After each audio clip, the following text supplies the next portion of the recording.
Welcome, guys, to yet another episode of the Sustainability and Climate Podcast. I need no further introduction. I remain the one and only, your favorite, Toby. And with me, as usual, she's not left the podcast. She's still here, thank God. Is the one and only Labake. Hi, Labake. How are you doing today? What an introduction. Hi, everybody. I am well. One day we'll finally settle this. And you'll find out that, you're not in fact the favorite, but I'm well. How's everybody doing? Welcome to the second month of the year. I feel like Woohoo! 2025 is going pretty quickly. Yeah, how are you doing? How's life? Life is lifing, like I always say. I'm good. Everything's smooth, everything fresh. But yes, Nice. everything is going well. Can't complain. Work, Awesome. personal. But yeah, it's almost the end of the month. Yep. We I hope everybody had a happy Valentine's Day. Yes, I did. I don't want to ask you how was the Valentine Abaka, but It we'll was get there. nice. So Oh, okay. I watched movies. I watched Bridget Jones, the new Bridget Jones, and when it's not sponsored or anything, but I really enjoyed it. Very nostalgic as a millennial. Even though Toby li likes to pretend that he's not a millennial, but it was nice. I had a good time. Yeah, I think I saw your post about the movie. Yeah. I'm not that kind of movie. If it's not action, if they're not throwing someone from the top of a bridge down, or there's no all those kind of movies, yeah. That tells us a lot about you, Toby. No. It's just a taste, not my personality. Please. Let's let's be let's be mindful. Fair enough. Fair enough. But yeah, so on today's episode, we don't want to take up too much time because we have a Yeah, super awesome guest yeah. today, which we're very excited about. But as usual, we have to share what's happening in the news, and Toby's Mhm. got some news for us that he wants to share. Go ahead. Yes, for me, the one that I saw that caught my attention was all the way in Asia. The Japan government approved the new climate, energy, and industry policy through 2040, and it says that this new target is to cut the country's greenhouse emission gas through 2040. Alongside, they came up with something called the Revised Energy Plan and an Right. updated industrial policy for the same period. And they believe that this measure will seek to boost our long-term policy stability for businesses, and while also focusing on promoting decarbonization, ensuring that they have a stable energy supply, and also strengthening industrial capacity to drive economic growth. And under this new climate policy, Japan aims to reduce its greenhouse gas emission by 60% from 20 Wow. yeah, wow, from 2013 levels by 2035, and also by 73% by 2040, which if they do that, it would extend its 2030 goal of a 46% cut. And so this emission cutting target has actually sparked calls for a deeper reduction from experts and also, coalition members when it was first proposed, as Japan is the world's fifth biggest carbon emitter. And in a long time, they've been struggling to reduce its dependence on fossil fuels. And so I wish them all the best with this new policy and hope that it is something that will not just make the news, but also make greater impact and also affect the life of its citizens positively. That's awesome. I think it also gives us an opportunity to study some of the programs and initiatives that they're going to implement under Yeah. that, and see which one would be a great fit for, countries across the world and, sustainability professionals that are Yeah. designing programs for their different organizations and communities. So well done, Japan. Well done, Japan. Any I news hope from we the have some Japanese listeners who can let us know Yes, we what, have a lot of listeners from Asia as well. yes. So if you have any interesting news that you want us to know about going on in your region, please share them with me. As I remain your favorites, I'll definitely bring it up for us to discuss as well.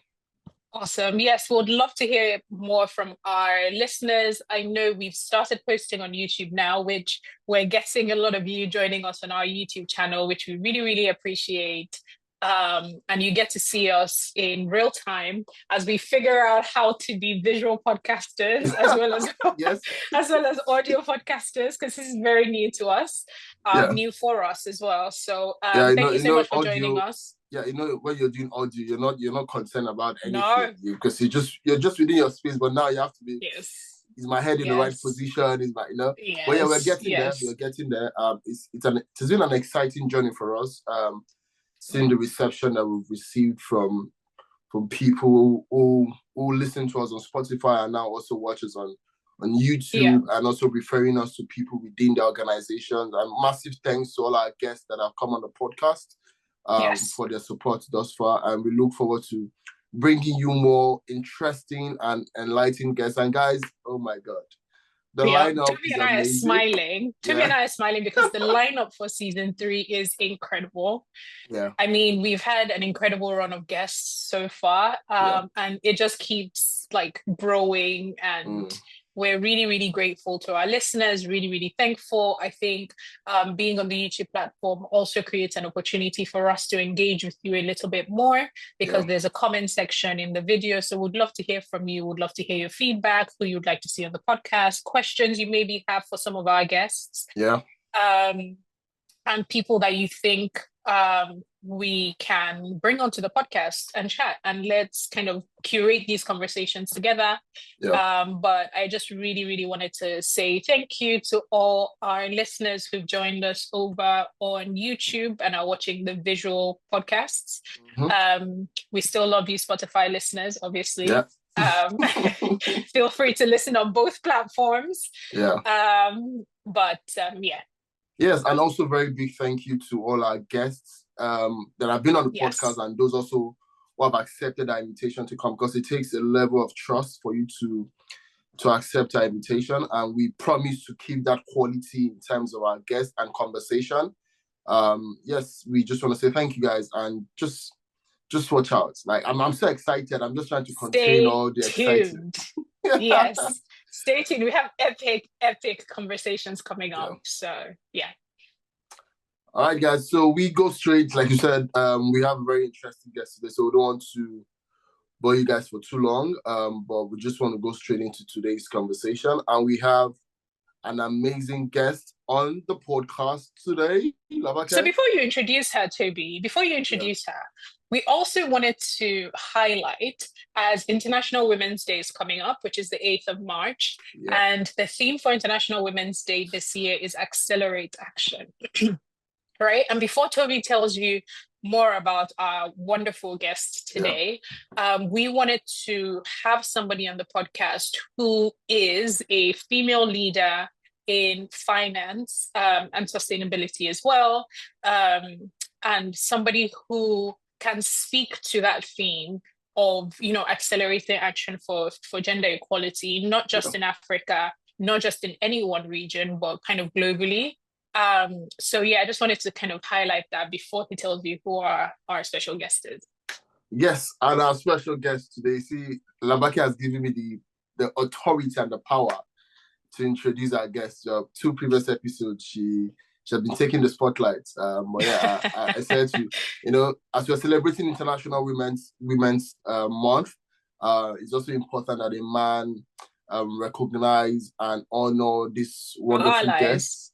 And so Tokunboh Ishmael is a global voice for creating wealth and impact by unlocking the potential of businesses.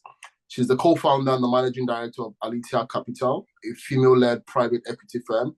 And she's one of the first in Africa to pioneer impact investing private equity that embodies a philosophy of profit with a purpose. She also co-founded Alitia IVF, where she raised over $100 million, to invest in female-led businesses in Africa. And some of these companies she has invested in are already changing and redefining their sector. She's a staunch advocate for financial literacy and the creator of Yellow Cowries, which is a platform that employs gamification to teach kids and entrepreneurs how to achieve financial freedom. Ladies and gentlemen, it's with great honor that I invite on the podcast Tokunboh Ishmael. Thank you for joining us on the podcast. It's a Pleasure to meet you, Tokunboh. I would ask our first question, which is usually for you to introduce yourself to our listeners and then tie it into the bigger question of, can you share a little bit about your journey into impact investing? What inspired you to center gender equality as a core pillar of your investment strategy with Alithia? Okay, you've got like 5 questions in there. So let me try and start from the top with the introduction. So my name is Tokunboh Ishmael. I'm CEO and co-founder of Alithia Capital, and I'm managing partner of all our funds, which I'll speak about in a moment. And Alithia Capital is an impact investment firm. It's 18 years old. So we're a bit long in the tooth talking about all these issues, and we're a pioneer in the space, and we started working to invest for impact alongside financial returns when it wasn't a thing to discuss, when there wasn't the phrase impact investing, and people would ask, what are you talking about? Is this CSR? Is it charity? And we would explain that no. I'll kind of move into my motivations for why we're in this space. I, up until that time, had been making investments that were making rich people richer. And when I moved to Nigeria, I saw that wealth and poverty were cheek by jowl, and I just couldn't continue along that path. I had to have my own Damascus moment to think about how I could use my skills in finance, having worked on Wall Street and in Silicon Valley in tech investing, to invest to make change in Nigeria and the continent, making it possible for ordinary people to have access to basic goods and services, energy, infrastructure, housing, financial services that will enable them to live their lives. So really investing to make life possible for ordinary folk in Africa. So I just had yeah, go on. no. I was just going to ask a follow-on question of how has the reception changed since you started 18 years ago in Africa and now? Yeah, I mean, it's been certainly in the last 5 years, I'd say there's been a significant mindset shift and more mainstreaming. And you've seen what and it's been for good and for bad. And in your earlier question, you asked me, how did we get to a point where gender equity became a key part of our strategy? Well, we started out with more financial equity and energy equity, and even housing equity, those basic services. But what I found was that we were not being intentional about investing in women-led businesses, female founders. And what that meant was that we were missing out on opportunity. And especially because it's not just because women make up 50%, maybe even more of the population, but because women are generally entrepreneurial, running good businesses, running businesses that touch upon these basic services that we're talking about. They had a heart for those, and we were missing them. So in the beginning, when we were talking about these inclusion and these equity strategies, the investors in Nigeria will talk about the short-termism of just give me my annual dividends, and just give me an investment opportunity that I can invest in and within a year make a certain return. So very short-term focus, and not a focus on how we can build businesses for the long term to really impact on people's lives, which takes patience, and which is where patient capital, which is the kind of capital that we bring to the table, plays a role. And what we also found at that time was that we could never find those domestic Nigerian or African investors that were interested in thinking about this extra element beyond the finance. So we found ourselves invariably raising money from development finance institutions in Europe, in the UK, in the US, and they had that mandate to make it possible for ordinary folk to have access while at the same time creating financial returns. So really creating wealth across the spectrum for shared prosperity. And so that's where we went to tap money. Fast forward a couple decades, nearly a couple decades later, those are still the dominant pockets of money, and investors on the continent also recognize that that's where the dominant capital comes from. Mm. So when I say for good, for bad because some people have shifted to pink wash, green wash, etc., so they can tap into that money. But for good, because people have recognized that Africa can't reach its full potential if we're only focused on the short-termism of capital and financial returns and not actually thinking about building sustainable from the green side, but also resilient businesses for the economies across Africa. So really tying in all those questions, I hope, and giving you a response that it's become a bit more mainstream. And now we need to sort the wheat from the chaff. And I know that you probably see that as someone who works in the space, that we have both good and bad actors. But for the most part, it's good because there's been a shift in a mainstream and an understanding that you can't just keep making rich people richer. You need shared prosperity. Wow. Completely agree. And I also think, sorry to cut you off, you've got your question in a second, but I also think it's interesting, those people that greenwash, as you say, to access that capital, but then when that capital comes with structures, right? So you access this capital, but you need to report on certain metrics, you need to show proof of the impact that these funds are making. I think there's potential to kind of turn them to the good.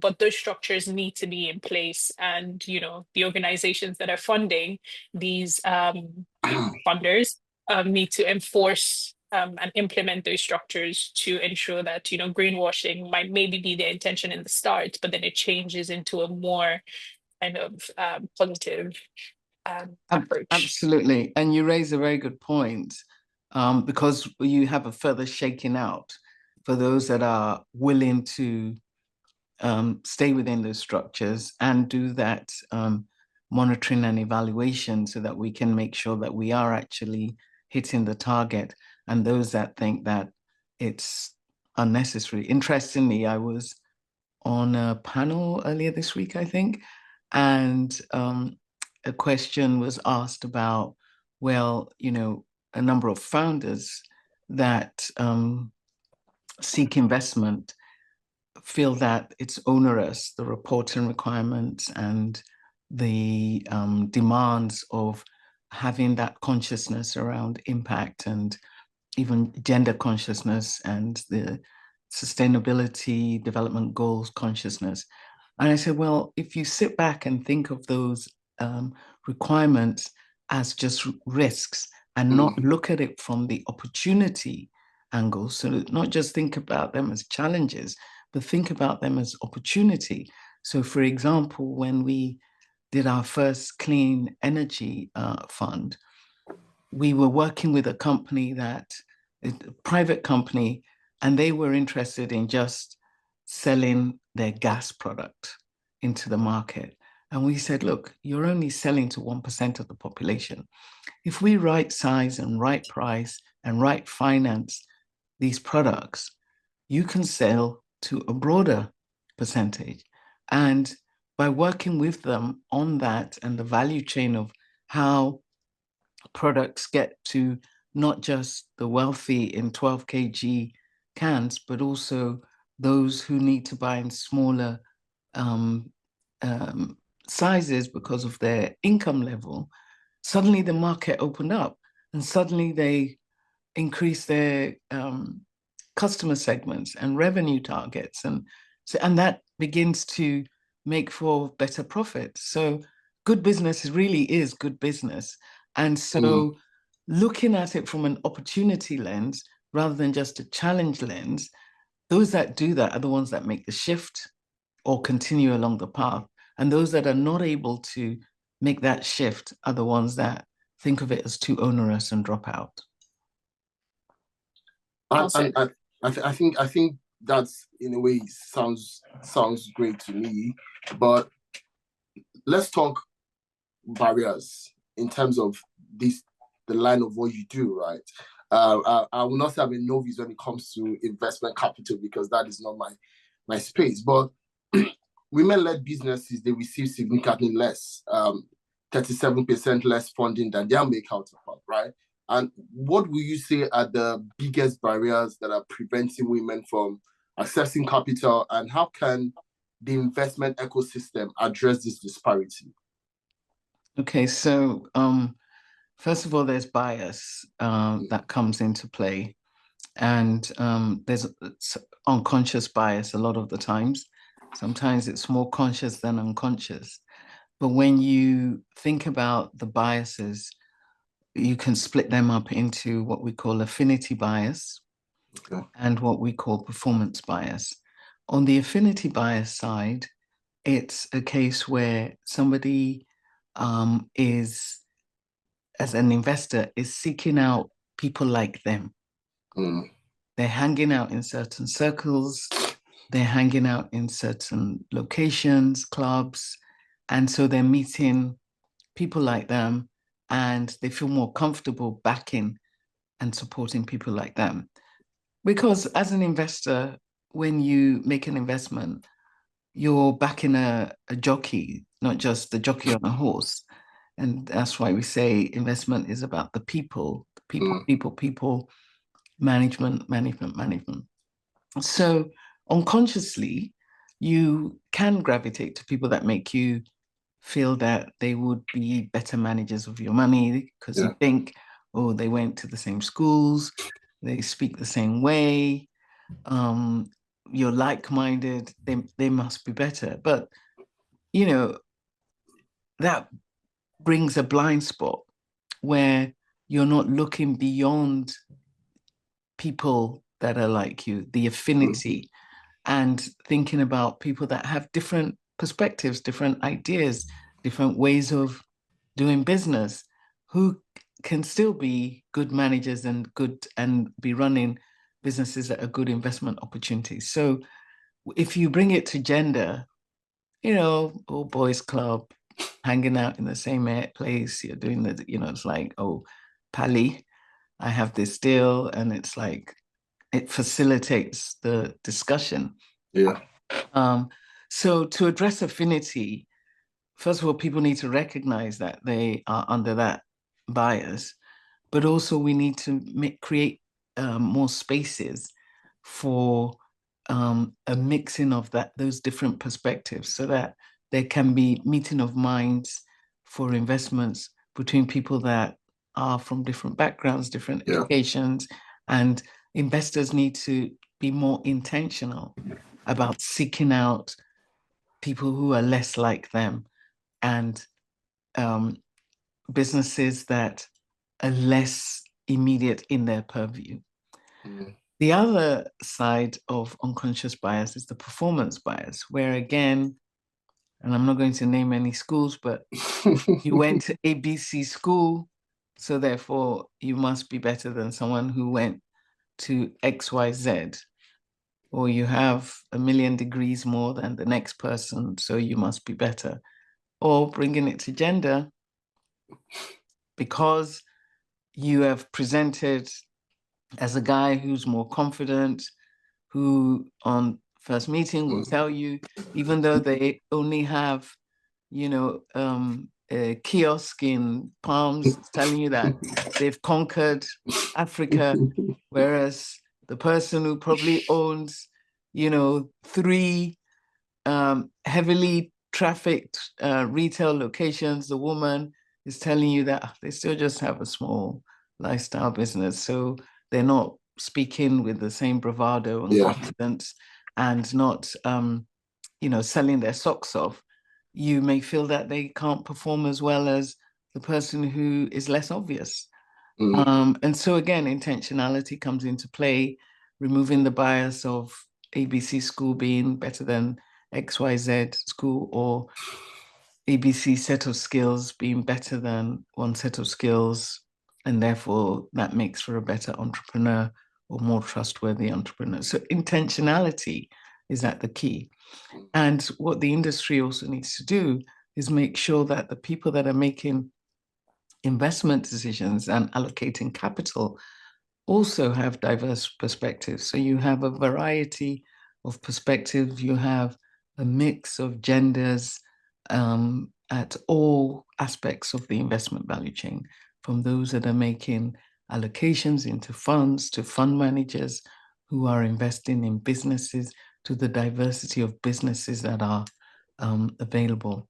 Well, I will say as well on the female founders part is also stepping up to the plate boldly and being ready to talk confidently about their business and their opportunity and why they would be backable, and not shy away from, really presenting their business and moving in the spaces where hard finance might be spoken about, thinking that they don't have something to contribute. For the mere fact that they've been able to build a business to a certain level means that they must have something to contribute, and they need to own that confidence and step forward.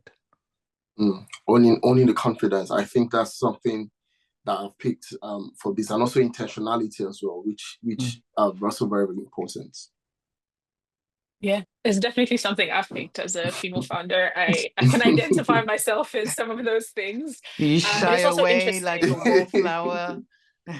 Yes. You need to So funny story. Step out into the sunlight, Lavake. Let the sunlight play its role on you. Yeah.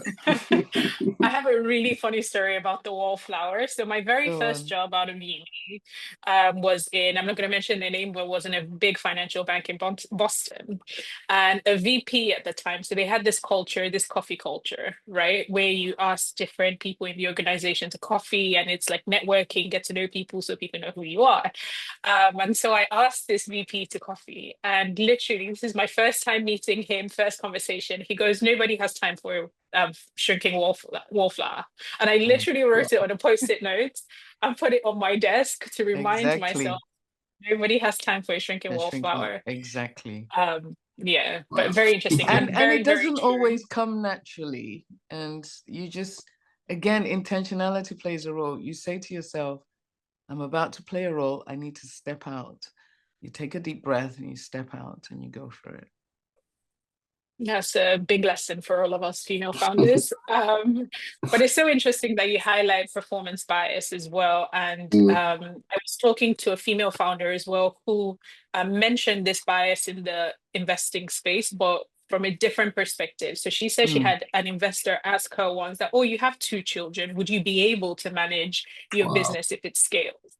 Yeah. Right? Which is a question they will never ask a male founder. That's performance bias. Yeah. Yes. So it's very interesting. But then tying this whole bias conversation into what Alithia does, how do you incorporate gender criteria into your investment decisions?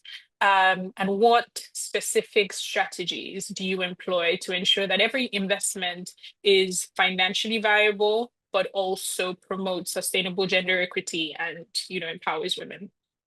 Yeah. So first of all, when we talk about gender equity, we are talking about that along the full spectrum of the value chain.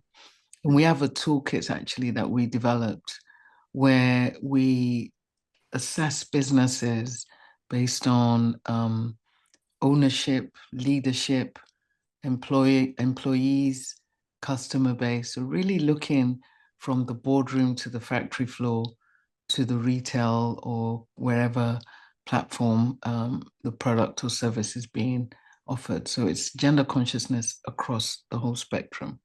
And we rate our companies based on how gender conscious they are. So that could be from gender negative, where 100% male, no considerations for women. I've been in factories where there are no bathrooms for female employees. Wow. Their products, it's like it's supposed to be one size fits all. They don't really care whether, for example, in health, the female biology plays a role in the kind of product or service that you offer. To gender strategic, where gender factors are actually used as a lever for superior performance, where you'll be using it to think about better innovation in the kinds of products and services that you offer.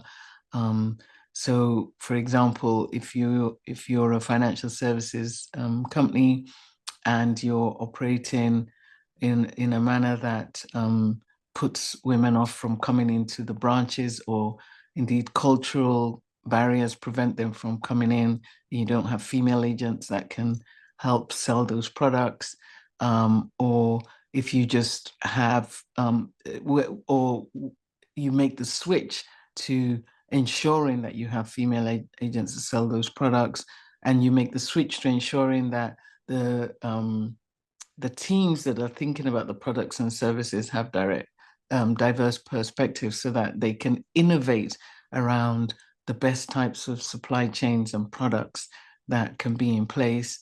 And you have ownership opportunities for everyone, including the women. And you have better decision making because of the diversity. You have better governance. So those are gender strategic companies that are using gender as a lever to perform better. Now, just because, and this is it's a very interesting point you raise around financial sustainability. Just because we are an impact investment firm and we're looking for these impact related returns doesn't mean that we want to back a horse that will be dead within 2 minutes of the money getting into the company, a company that's not efficiently run. In fact, we believe that you can be more efficiently run when you do consider the gender factors, because you have those diverse perspectives. As I mentioned, we call them the dividends of diversity. So we, at the first back, we are considering these lenses, but at the same time, we're also considering the sustainability of the business. Is there even an opportunity? Just because you're wrapped in pink shrink wrap doesn't mean that you're a business that we have to back. It has to be a viable business. We have businesses that are being run by women that are expanding across the continent, that are developing products and services that are being exported to the US, to UK, Europe, and bringing in export dollars. We want businesses that can thrive, and we want to make sure that they have a better odds of success by considering these gender factors, as I mentioned.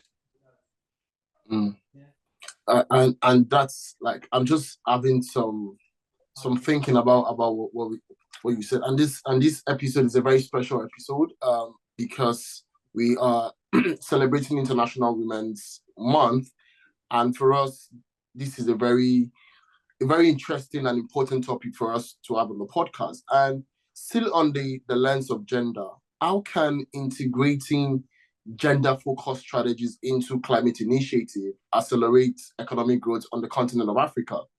And what role do you think that investors and policymakers have in creating a more inclusive and climate resilient economy on the continent? Again, that's like 5 questions. I know. I'll chip away at them. First of all, when we talk about those that are more impacted by climate factors, you find that overwhelmingly, given that the agricultural sector is the largest employing sector actually across the continent, you'll actually find that there's a high preponderance of women in that sector. And so overwhelmingly, they actually are impacted significantly by climate factors.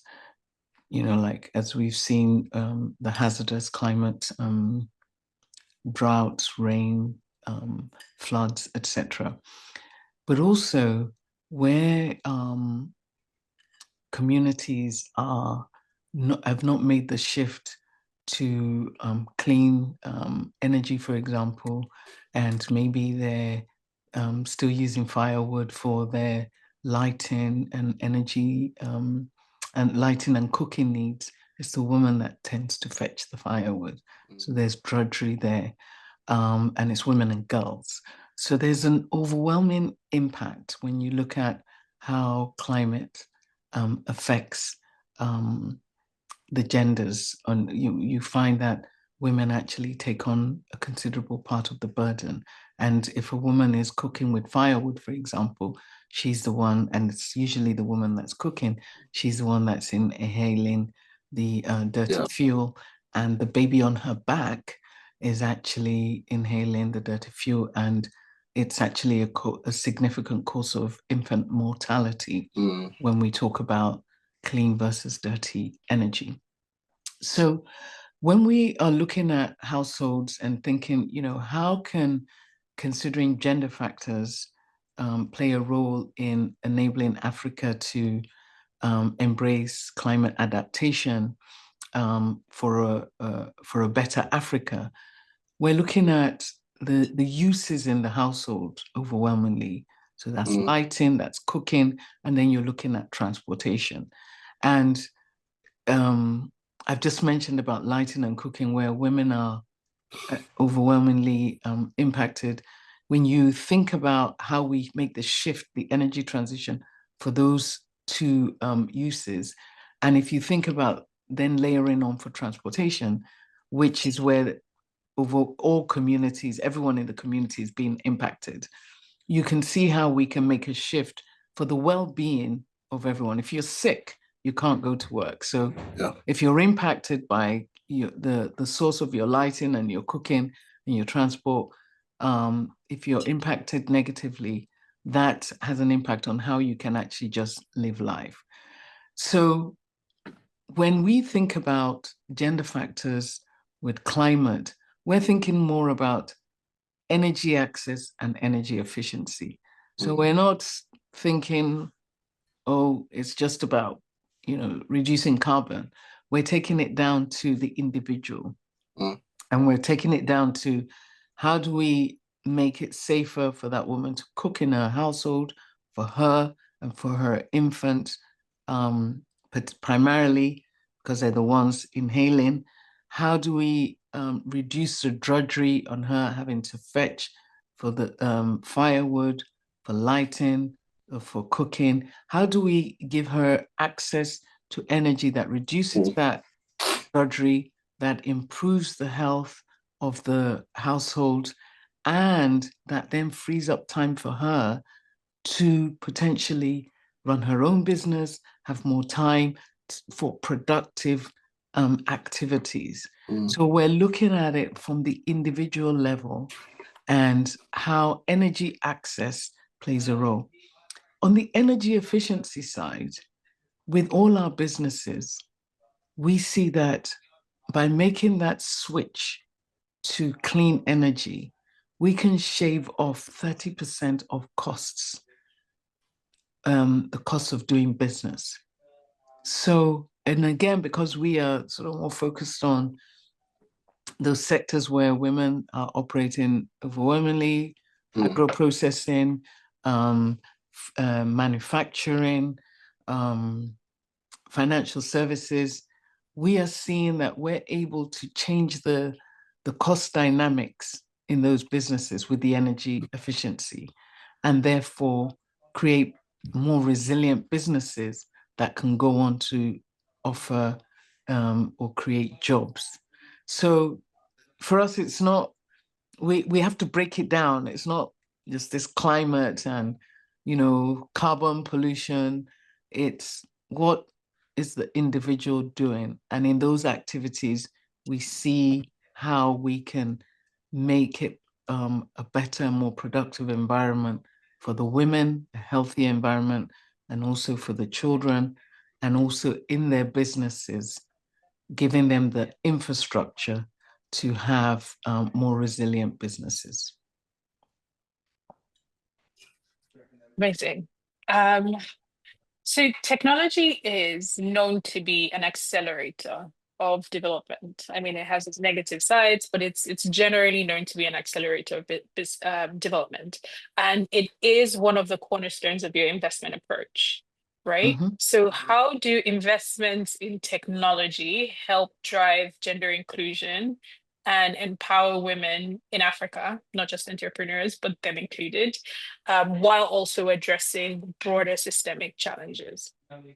So first of all, digital or technological infrastructure is good for everybody. It, it improves the odds on success and resilience for every business. Yeah. And when I talk about efficiency, the same way that clean energy can drive down costs, and energy efficiency creates better business resilience, it's the same way that you can use digital infrastructure to improve business efficiency. You can use it to drive better access to goods and services. When we first started investing for financial inclusion, we started off investing in microfinance banks. And then because I'd worked in Silicon Valley and I have a technology background, I'm actually a computer science graduate. Wow. 2 or 3 times over. So I code, so that makes for interesting conversations with my fintech founders. I'll bet. But when we think about access to, when we were thinking about access to financial services, I realized that technology has to play a role. We couldn't just rely on the physical branch networks, because it just costs a lot more money to roll out on the bank branches, but also overwhelmingly women were not necessarily the ones coming into the bank branches. So with technology, they have better access to those financial services. Where we've seen that, like 20 years ago when we're talking about this, it seemed like pie in the sky, but we've seen how we've put a branch in everybody's hands. We've seen how the woman in the marketplace has been able to use her phone to receive payment, manage her cash flows and her interactions with her bank through her phone without the theft that we saw occurring with physical cash, and also going in between branches, or branch agents going to collect money in the market and disappearing. So that is a way that has enabled better access to financial services, enabled better efficiency for the market woman to the business, that is to the manufacturing plant, to the corporate business. Technology can improve efficiency. We've seen that with across the decades. So we invest not just in tech for tech's sake, but tech to enable inclusion. So financial services in particular, we're one of the early investors in fintech, like some 16 years ago, when mobile licenses were just being issued, because we saw the potential and power of technology to enable that access, to enable that efficiency. So the same way that clean energy can drive for better off-grid access and efficiency, is the same way that digital infrastructure is important for businesses. And when you bring it to the woman, we find the women-led businesses, we find that is where we're able to really power up and amplify on these businesses and our dividends of diversity by being intentional about directing women who still shy away from technology to invest in that digital infrastructure that enables them to broaden their reach and access to markets, enables their customers to have better access to their products, and just brings better efficiency. So intentionality around energy infrastructure and digital infrastructure, we find is important to amplify what we are trying to do with our intentionality in gender consciousness. And I'll make sure, and that sounds really amazing for what you guys are doing, being in that space and being able to tap into that opportunity from the beginning. And I'll make sure that my last question is not a 5-in-1, but a 2-in-1. And the question is, what role do you see for gender-focused investment in terms of shaping Africa's sustainable development? And how can the financial sector more broadly adapt to prioritizing gender equality alongside climate and digital transformation? Okay, so I'll take the first part, which is really easy to answer because it's something I talk about a lot. If you don't, if you're not intentional about gender factors and gender equity, imagine, what football team do you support? Chelsea. Imagine Chelsea coming onto the field with just 5 players instead of 11. How's it going to play, attack, and so really, if you're not thinking about the other half of the population intentionally, and thinking about the skills of including them and the gender equity that enables them to reach their full potential, there's no way Africa can reach its full potential, period. So you just have to, I mean, like, anyone that thinks that this is just about charity is missing the point. It's not a moral obligation alone. It's a moral obligation, but it's also an economic imperative for Africa to reach its full potential, factoring in gender equity. Secondly, your point about how climate investments can help Africa reach its full potential. Again, if you look at it from the lens of energy access and energy efficiency, first, energy access. In 2025, it's not okay that there isn't broad access to lighting in homes. People cannot, first of all, the kids in that home cannot come home and live a full life, whether it's for their homework or for being with their families and engaging. And also when there's no lighting, like I said, and the cooking access, it's the children and the women that are driven to the drudgery of fetching firewood. That cannot still be happening in 2025. We cannot continue to be a dark continent. And the cost of building a grid across the continent is overwhelmingly higher than if we use our natural resources, sun, water, and even our gas as a transition energy for energy access. And so, and energy drives everything. It drives productive capacity in the home, in industry. We can't, if we don't have manufacturing capabilities powered by robust energy, even as we think about being an export-driven continent or economy for trade, we're still, it's like we're still playing with sticks while others are in multiverse gaming environments. You're on different planets. So Africa cannot reach its full potential if it doesn't think about energy access across the continent. And that energy access, if you look at clean energy as a lever, it's an opportunity for us to excel and reach our full potential, because we don't have the time and money to make full grid investments, and we have an abundance of natural resources that can be switched on to power.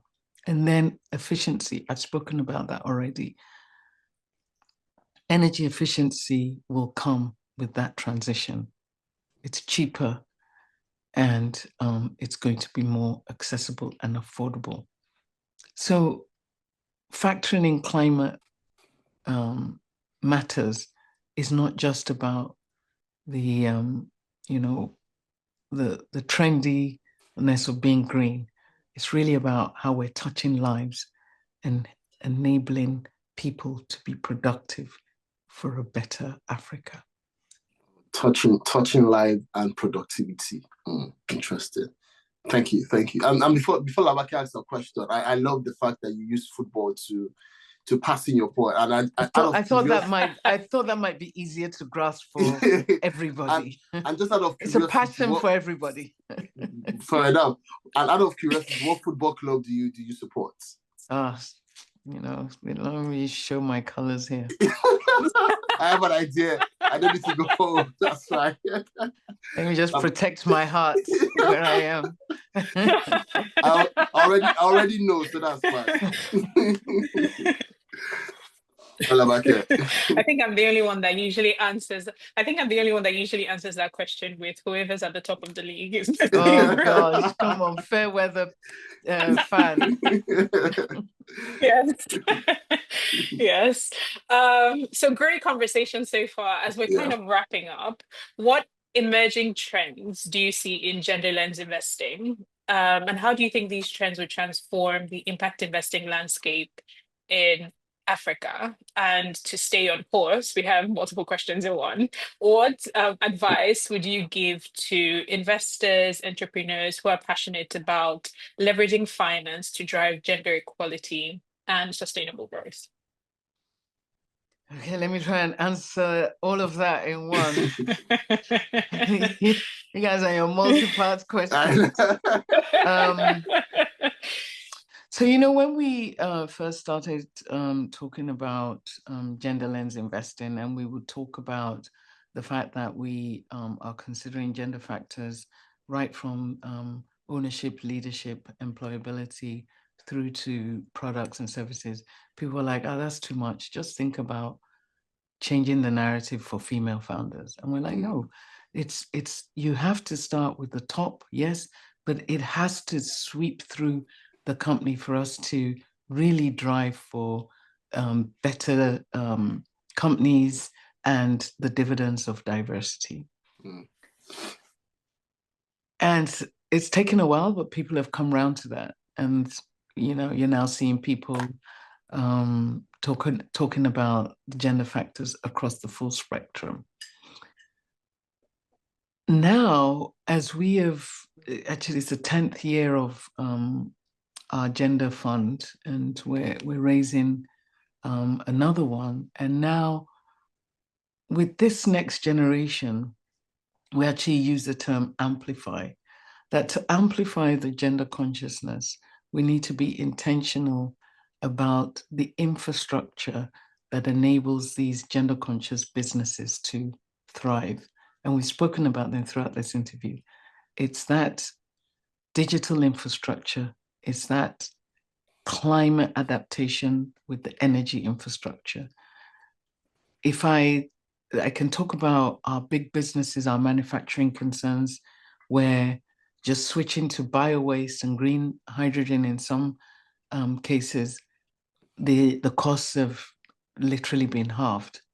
And by putting in, digital platforms, the whole financial and manufacturing systems of the company, the operational efficiency has soared. It's easy to talk about that. But I can go the other way and talk about the hairdresser in her salon. She needs access to energy. So when I invest in, if I was an investor in a hair salon, I wouldn't just give that woman money. I would really press for intentionality around putting in the right source of energy for her efficiency, giving her access in the first place, but also encouraging her to use the technology that will enable her to have a more efficient payment system, a better even appointment system. How many of us know that it's annoying to go and just sit there because they've messed up their appointments and you're sitting there for hours? Yeah, Labake understands, right? So all too energy, well. yeah, energy infrastructure and digital infrastructure, intentionality about giving that woman those platforms will make her business thrive.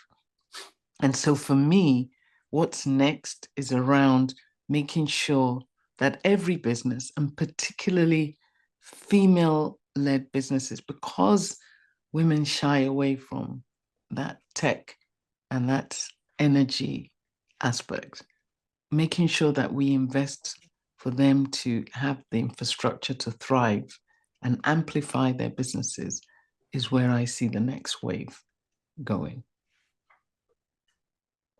Oh. That's amazing.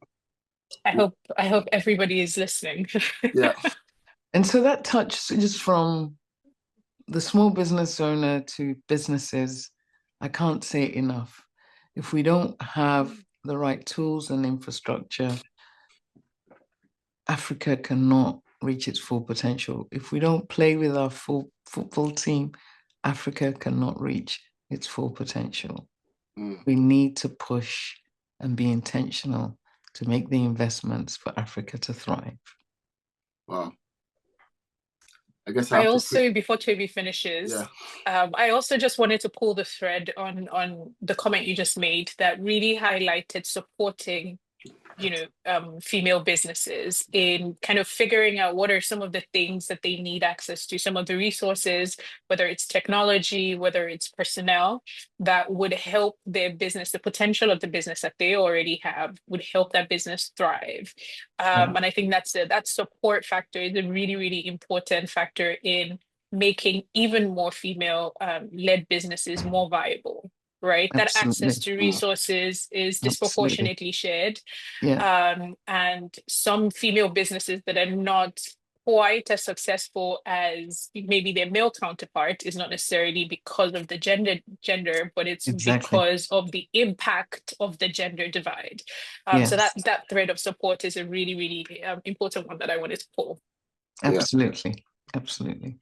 I guess moving on, I have to print a shirt that shows intentionality, because that's one thing. That's the word, right? That's one thing that has been ringing Be in my intentional. head. Yeah, because I think one thing today's conversation has made clear is that investing in women is not just about equity; it's about unlocking that immense economic potential. And as we've heard, the genderless investing is not just the right thing to do; it's the smart thing to do for sustainable development. And I just want to say a very big thank you to you, Tokunboh, for coming on the podcast, and to our listeners, our audience. If this episode has resonated with you, please share with your network, and let's keep pushing for a more inclusive investment strategies that drive real change.